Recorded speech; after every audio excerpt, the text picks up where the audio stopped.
Dear students, welcome back. Okay, as you all know, we are continuing biology. Chapter number 7 continues, as you all know, and in chapter number 7, you have already attended 2 lectures, if you can remember. In the first lecture, I gave you an idea regarding control and coordination in plants, as you all know. Then, in the next lecture, we studied about control and coordination in animals. I gave you an idea regarding nerve cell, how nerves work in our body, how nerve cells are useful for transfer of impulses from sense organ to brain and motor nerves back to the organ with the help of spinal cord. This many topics has been explained to you in our lecture number 1 and lecture number 2. Today, my dear student, same chapter continues, okay? That is, we are continuing the same chapter, that is chapter number 7, control and coordination. In this, today, you are attending lecture number 3 today. What we are going to discuss today in our lecture number 3.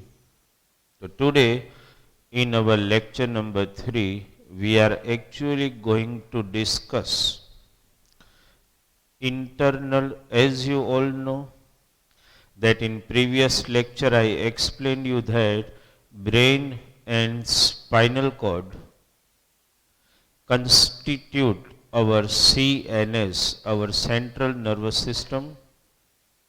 So we need to understand the internal structure of human brain. At the same time, some briefing also about spinal cord also. So we are in today's lecture, we are going to discuss about human brain, its internal structure in detail. Now try to understand one thing before we understand human brain in detail.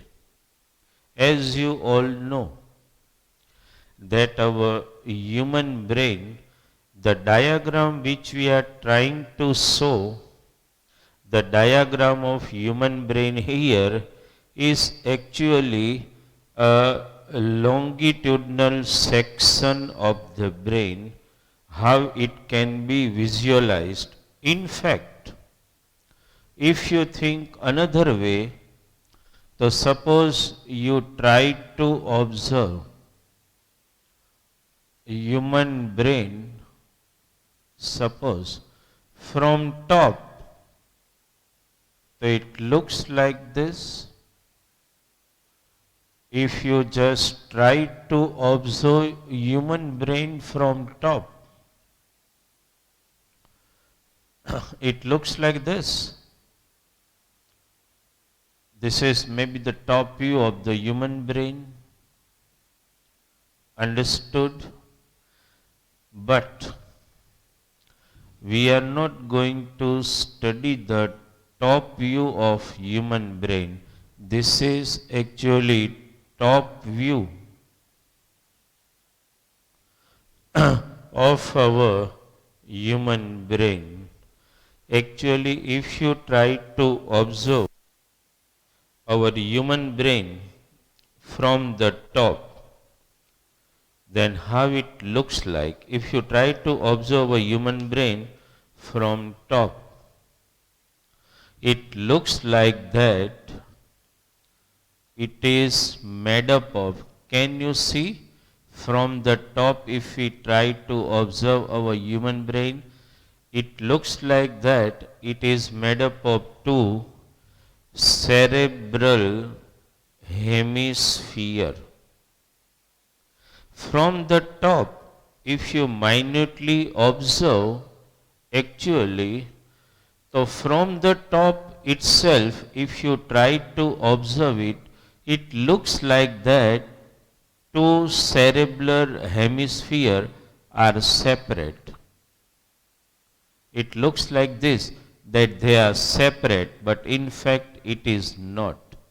Actually, both the hemisphere looking here, understand, are in fact this. This can be called cerebral hemisphere. But in fact, from the top, if you observe, it looks like that both the hemisphere are separated. Understand? But actually it is not. Both the hemisphere, which in fact look separated, but they are joined by corpus callosum. They are joined here.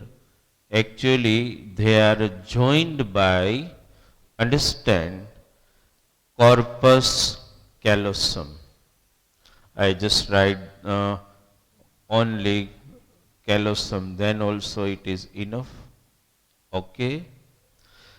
This is what we are actually talking of. Top view of the human brain. But if you just open human brain and observe from the side, understand, if you observe it from the side, means if we take the side view of the human brain, then it is totally different. And that is what we are trying to understand. But before we move into that, I want to give you some idea about the human brain, understand some basic information which hasn't been mentioned in your textbook, but it can be, I suppose and expect that they can ask in board exam. So we have to at least be ready, understand. Actually all know that these two, if we observe from the top, actually we all know that we can divide our brain into three parts.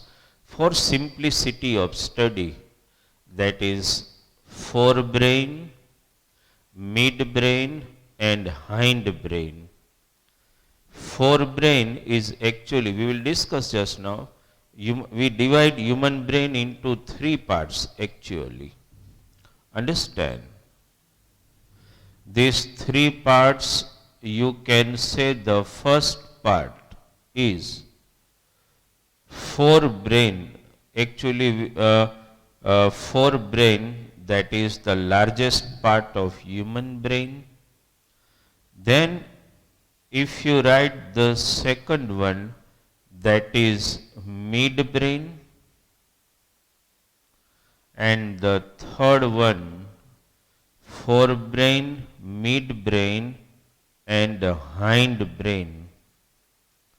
When you try to visualize, for with different name they are also known as you know, forebrain is known as cerebrum, as you must be knowing, and hindbrain is known as cerebellum, that you all know.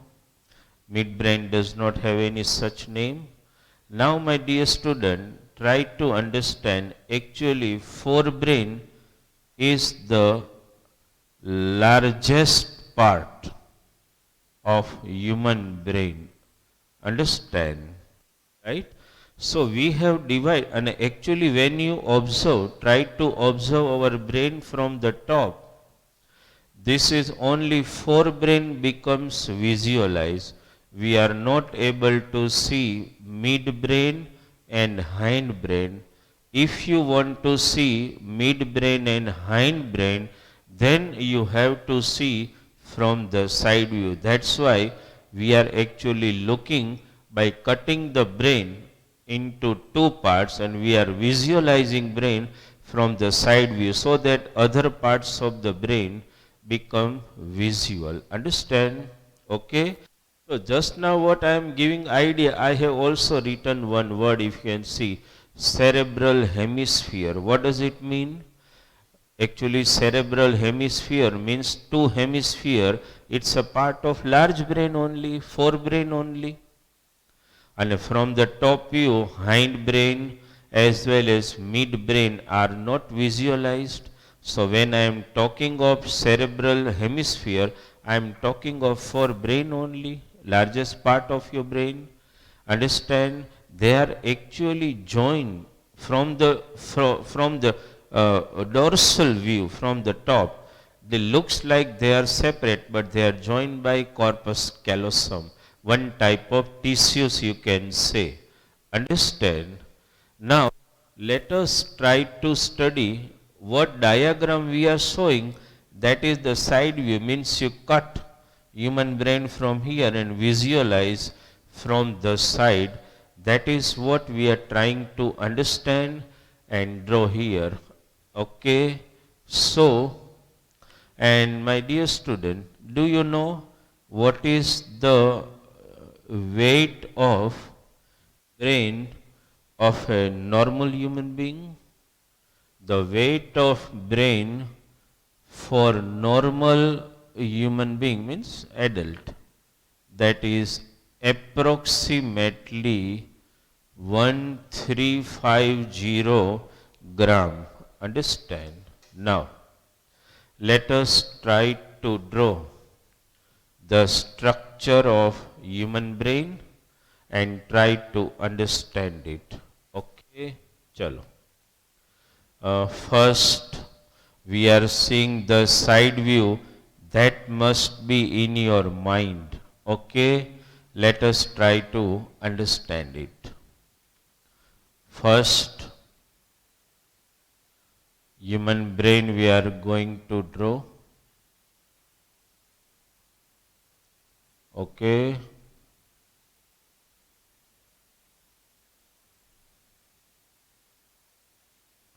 Right, and from here somewhat this way. Okay, from here. Okay, take some turn up till this. Chalo. Let us try to understand and draw human brain. First you draw this way. Okay. Now just try to understand, actually our human brain is protected, as you all know, in our cranium box. I can just show cranium box around this just for understanding. Suppose we just want to make you understand only. Suppose a cranium box, if we draw, our human brain is protected in our skull. Okay. Suppose we draw skull, and our human brain is protected in our skull. Now try to understand, student. Suppose this is skull, the cranium box, you can say. Okay, and in that skull our brain is protected, but you all know our brain is made up of such a soft material, actually gray and white matter which is so soft, jelly like. Skull bone is one of the hardest bone also in our body. So what happens between skull and our brain? There are three layers of meninges, a specific type of layers which actually try to protect our brain. Understand? These three layers are actually trying to protect our brain. We are just showing it here. These three layers of meninges try to protect our brain from any type of mechanical shock or injury. Understand? This is one layer of meninges I have drawn. You can show another layer of meninges. Actually, there are three layers of meninges which are actually protecting our brain from any type of mechanical shock. Understand? These three layers of meninges, understand, which are there to protect our brain from any type of mechanical shock. Sometime what happens, suppose this is our skull, as you all know. Below the skull there is a layers of meninges, and inside that our human brain is there. So if you hit your head, or if somebody strikes you here, suppose of some vital blow, like you dashed with wall, or somebody hit you by hockey stick or some anything else, when you get some vital blow on your skull, your brain needs to be protected from any type of mechanical shock. Understand? So that role is played by these three layers, meninges actually. It is like I just tried to explain. Suppose so you ask your friend, suppose, okay, hit me here, not so vital. When he hits you, it gives you some pain. Then you do one thing, take one pillow or cushion, keep it here, and then ask him try to hit. You are not getting that much pain than the original incidence. Why this happened? Because it provides you one type of cushioning effect. So that cushioning effect to our brain is provided by three layers of meninges, and actually they are filled by, understand, they are filled by, between these meninges there is one type of liquid, understand, to create a cushion like effect, and that liquid is actually known as cerebrospinal fluid. Understand? This cerebrospinal fluid is filled between these meninges, which actually help in providing the cushion effect for the protection of our brain. Okay? So my dear student, try to understand, our human brain is made up of such a delicate material, needs to be protected. And for protection there is a skull, a hard bone in our body. At the same time, between skull and brain there are three layers of meninges, which are actually in between space is filled by one particular type of liquid which we call cerebrospinal fluid. And this cerebrospinal fluid, which fills the space between the meninges, create a cushion type effect, so that our brain is protected from any type of mechanical shock. Understand? Chalo. Now let us move ahead in our diagram. Okay. First, my dear student, when you draw diagram, always this much part first. Okay, what you to draw? Uh, outline of brain, then skull, then meninges filled by cerebrospinal fluid. Understand? Now what we are trying to draw first is actually the midbrain. Understand? How to draw midbrain, that you need to understand. Suppose from here, try to understand this. From here,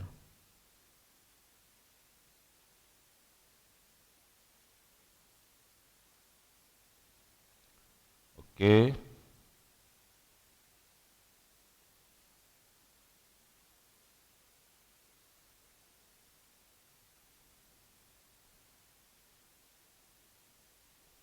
somewhat this way, and turn from here, okay, and this way, just a straight perfect line you can draw, okay, and this way. First you have to draw this, okay, then from here, this way, okay.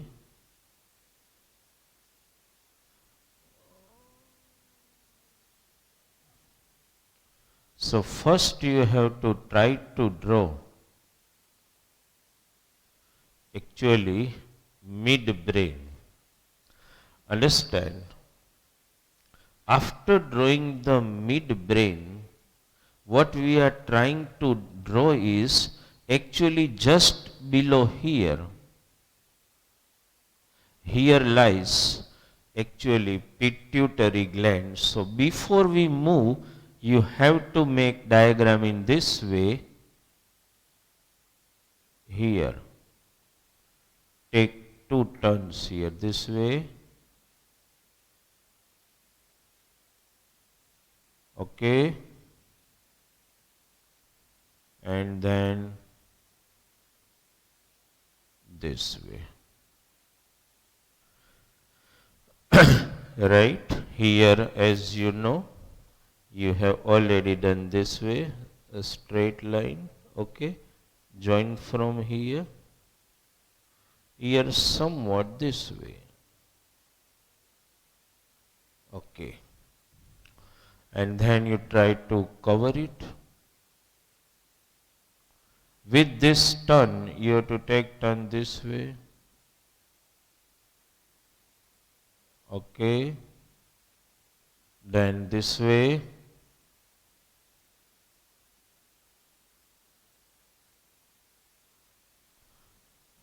then just take this way, turn again, okay,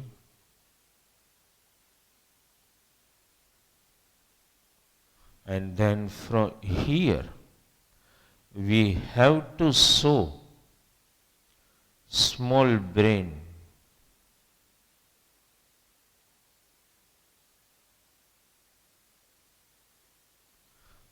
How can we show small brain here?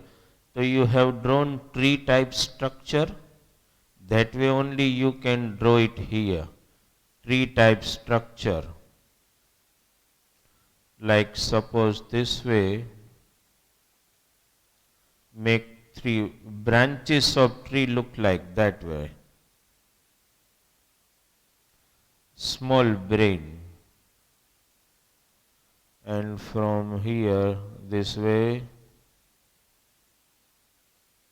this way,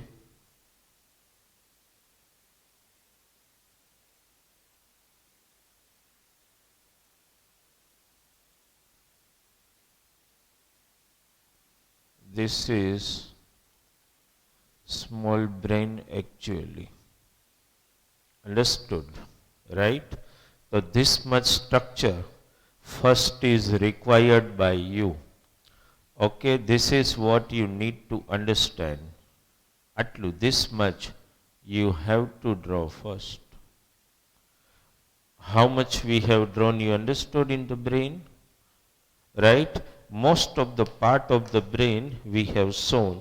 Now here in the small brain you have to show some lining this way. This is what is small brain. Okay. This is a small brain actually, right? Actually no shading you require, but this is small brain already. And here, this is what you have shown is midbrain actually. Understand here, somewhat if you want to separate, okay, right. Now, what we are showing now, this much part is over, okay, right? And now what we are showing, that's the upper part. See how much part we have already shown here, you understood? You have shown actually midbrain. Here is pituitary gland, okay, small brain, right? This is cerebellum, cranium, skull, and here you are showing actually the cerebral hemisphere from the side. Understand, my dear student? In that case, for drawing the cerebral hemisphere, okay, in that case you be a little sure this way, okay. Just try to understand. That's the most complicated part of the brain, okay. This way you can draw.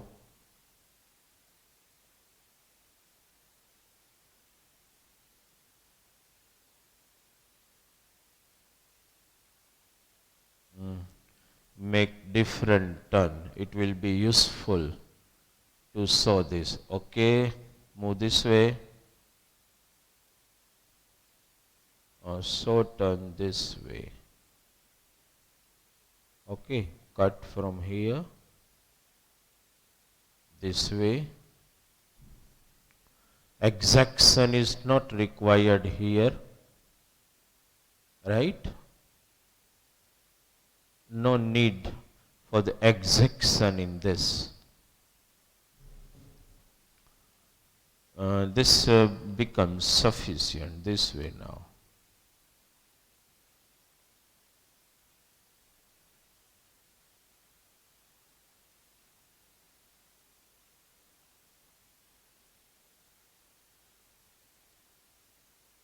Okay, and here somewhat this way.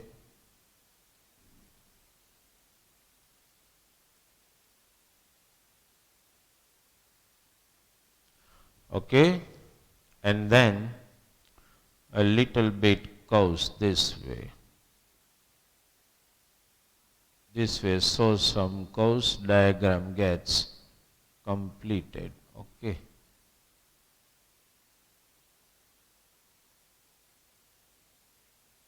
Here no exaction too much is required. Okay.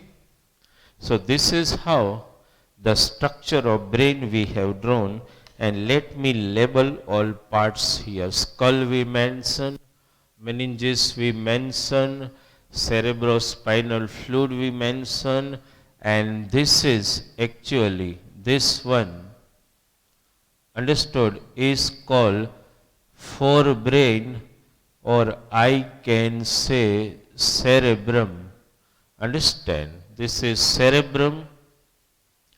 Now let us try to show all parts. This is cerebellum. That is what we call hindbrain. Understand? Now actually here This is pituitary gland. This is pituitary gland. Okay. Just above pituitary gland is hypothalamus gland. Hypothalamus gland. Understand, this is actually midbrain. You can write it as midbrain. Right here lies exactly above hypothalamus is thalamus gland. Thalamus, okay. All parts are drawn. Now here, this is actually pons. Somewhat you can show. Then here, medulla oblongata. Medulla oblongata. Understand? And I just extend the posterior extension of medulla oblongata just for understanding. I just extend it here. This can be called spinal cord. Okay? This is spinal cord. Now try to understand. This is what we have drawn, the structure of human brain, and let us try to understand it. Now, we start from here. This is our skull, that's our cranium box. Inside cranium box there are layers of meninges filled with cerebrospinal fluid. Understand, and it help in what? That cerebrospinal fluid which fills the meninges will try to protect our brain from any mechanical shock or any type of injuries. Then here is forebrain. Actually our brain is made up of grey and white jelly-like matter. Now cerebrum actually looks like this from the top view. So actually what is the role of cerebrum that we want to understand. So my dear student, it's not in a part of your textbook, but I must mention it, that cerebrum actually is divided, means our forebrain, this is divided into 4 lobes, and these 4 regions or 4 lobes are known as occipital lobe. Just we mention the name of those lobes so that you can get some idea. Okay. Let us write the name of all lobes here. First, that is occipital lobe. Occipital lobe. Our forebrain is divided into 3 parts. Then second is temporal lobe. Okay, temporal lobe. Then parietal lobe. Parietal lobe and frontal lobe. Actually our forebrain is divided into 4 regions, that is occipital lobe, temporal lobe, parietal lobe as well as frontal lobe. What is the role of occipital lobe? So it has sensory centers for visual reception. You can see the world by our sense organ, that is eye, and as we studied in chapter 11, the image falls on retina, and retina, the moment image falls on retina, it creates some signal which travel through optical nerves, understand, to our brain, But in brain, it travels to which part of the cerebrum? That is occipital lobe, where these impulses are received. These impulses are processed, interpreted, and accordingly brain try to identify the image. So center for visual reception are present in occipital lobe. Understand? Temporal lobe, it has center for auditory reception. Auditory reception means you all know very well. Auditory means the centers for hearing are present in temporal lobe. When somebody or when I am speaking and somebody is speaking and you hear and you try to understand the meaning of that word, so that interpretation of the word and a processing of the word is actually done by temporal lobe. So temporal lobe has center for auditory reception. Parietal lobe, no doubt these two lobes, temporal lobe has center for auditory reception. Parietal lobe. Parietal lobe has centers for, it can be called olfactory lobes because it has center for smell, touch, temperature. You identify any smell, understand that happens because when you smell anything, your nose create the signal which travel to which part of the brain for brain cerebrum, that is parietal lobe, which has center for smell, touch and temperature. You feel like sometime you are speaking, in summer you speak, bahut garmi hai, it's too much heat, too much cold, understand? So that all feeling, no doubt you express with your mouth, but that feeling is actually interpreted by the center present in the parietal lobe, understand? And frontal lobe is everything. Frontal lobe actually has center for whatever activities you do during your daytime. It has centers for memory. It has center for speech. It has centers for practical application. It has centers for management.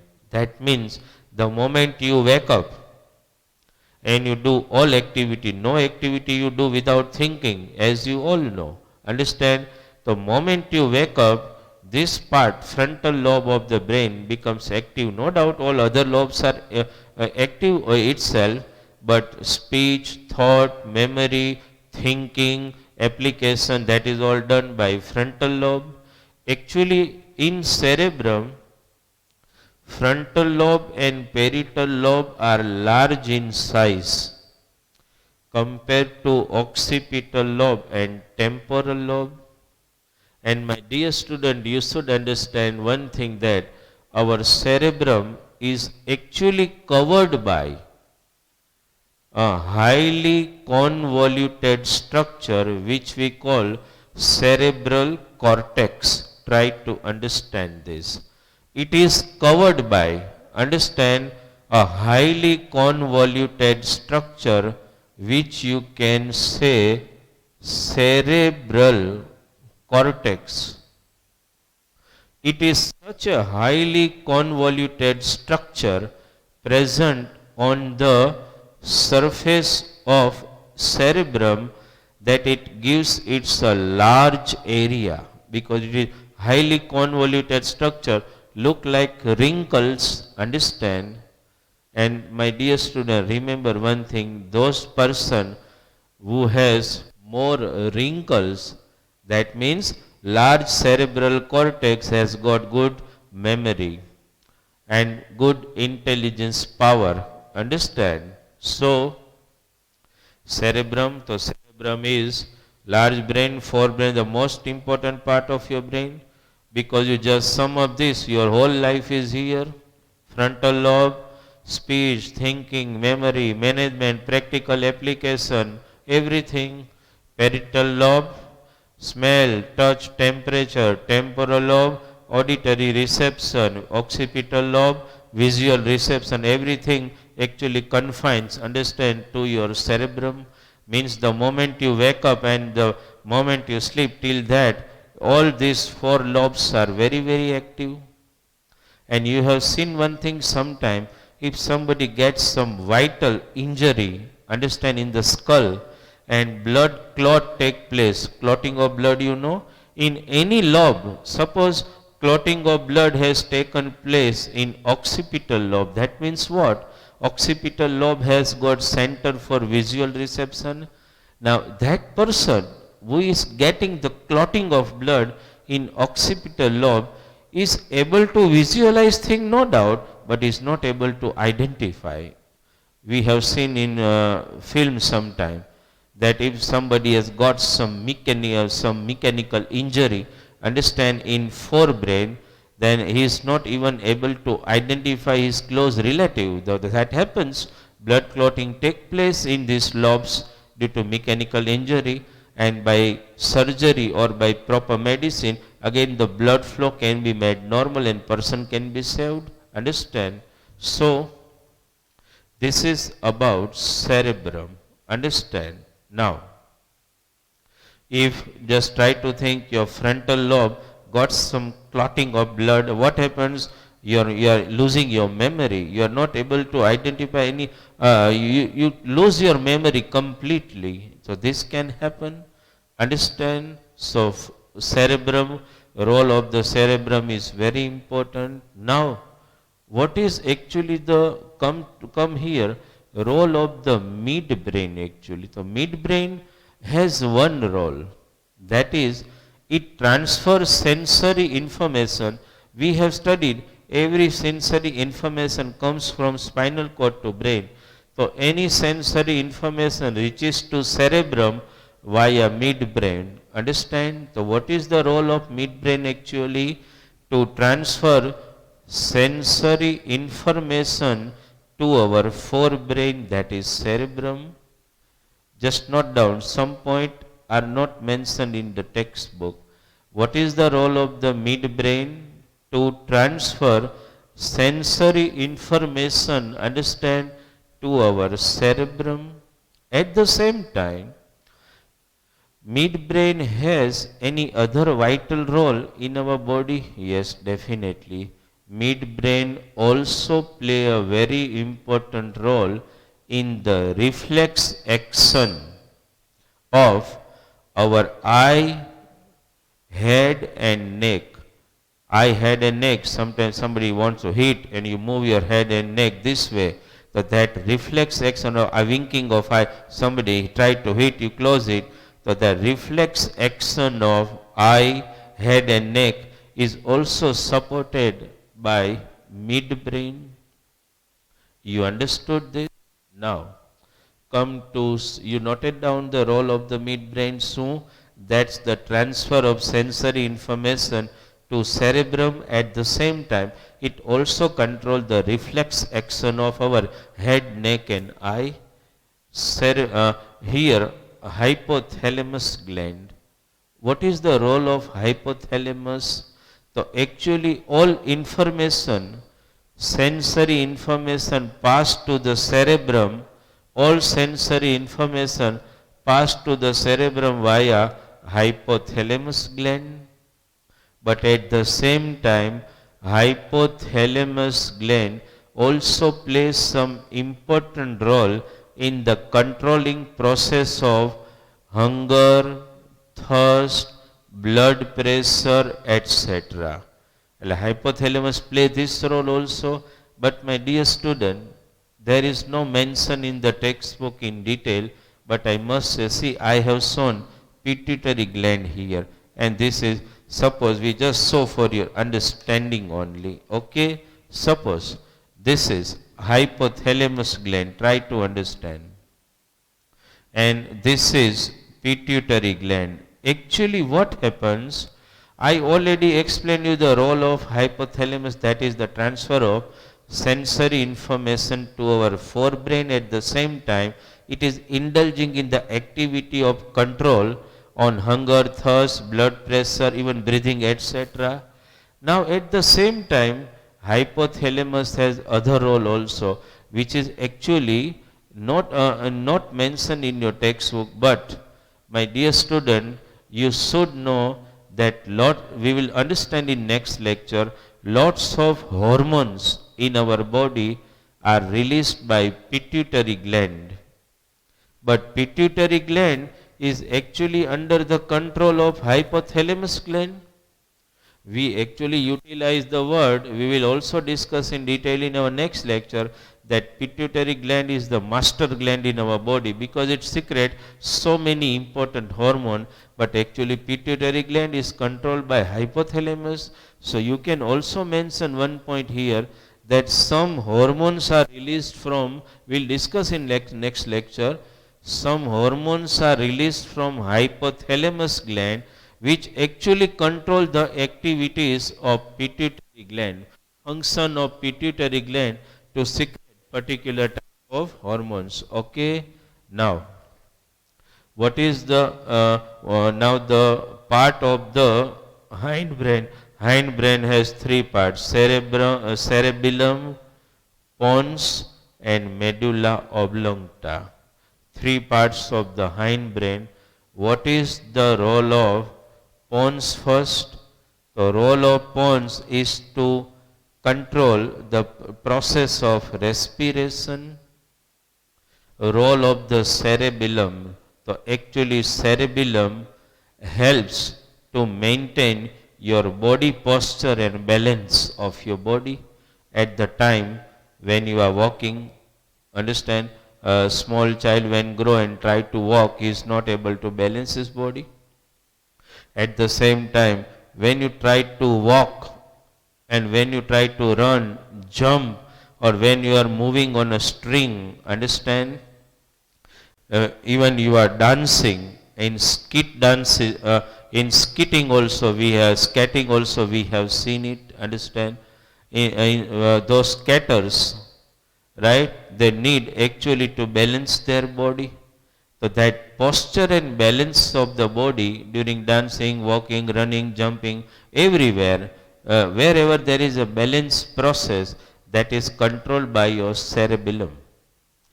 Understand? You have seen person not able to balance their body and moving here and there when they have taken some intake of alcoholic drinks, because that alcoholic drinks is directly going to affect your cerebellum for time being, and time being you lose control on your body. Understand? So role of the cerebellum is very important, that is the posture, and it try to control the posture and balance of your body. Then comes medulla oblongata, the last part of the hind brain. This medulla oblongata is very important. No doubt it comes here, and our skull is harder here, but this part of the skull is little softer. So here lies the medulla oblongata. Understand what happens? Medulla oblongata is the most important part of hind brain.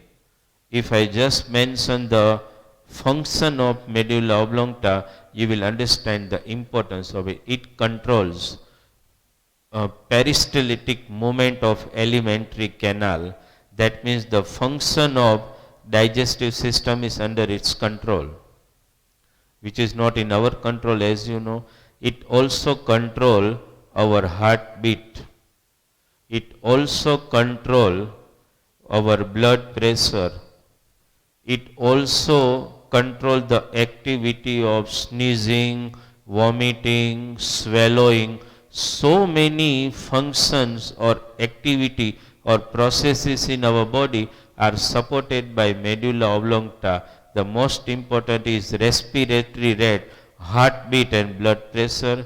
So any injury to medulla oblongata, immediately just zigzag your heartbeat and blood pressure, and it may result in sudden death of a person. Understand? In picture we have seen that if somebody wants to kill anybody, then he just handle the head and move this way quickly. So he tried to break his medulla oblongata. Understand? The breaking or any minor injury to medulla oblongata, that's a sudden death of a person. Understand? Then posterior extension of medulla oblongata is our spinal cord, as you know. And spinal cord, so you know, it's not a part of your study, but spinal cord is actually protected, understand, in vertebral column. You must be knowing very well.